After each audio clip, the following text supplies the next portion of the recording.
શાંત અને સુશીલ, આળસુ નહીં, સુશીલ અને શાંત છે મારું શહેર અમદાવાદ. બાકી ન લાગે, હમણાંથી તો નથી લાગતું, ઘણા વર્ષોથી, પણ દિવાળીના 5 દિવસ જેટલા પણ લોકો એવું પ્રેફર કરે છે આજકાલ કે ભાઈ બહાર જઈને દિવાળી સેલિબ્રેટ કરીએ, થેન્ક યુ એ બધાને. 5 દિવસ જે અમદાવાદ થોડુંક થંભી જાય છે, થોડુંક અટકી જાય છે અને શાંતિનો શ્વાસ લે છે, એ જે જોવાની મજા છે, એ અનુભવ છે.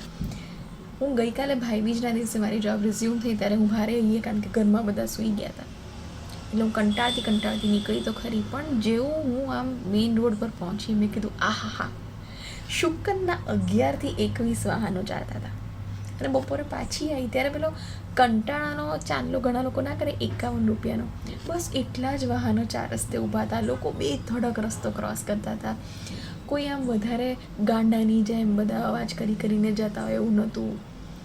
મેં કીધું વાહ, આ છે મારું અમદાવાદ. પણ એ પાછું આજે બપોરથી વાહનોની હલનચલન ચાલુ થઈ ગઈ છે, અવાજ વધી ગયો છે, પણ કંઈ નહીં, એ પણ મારું શહેર સુંદર જ છે.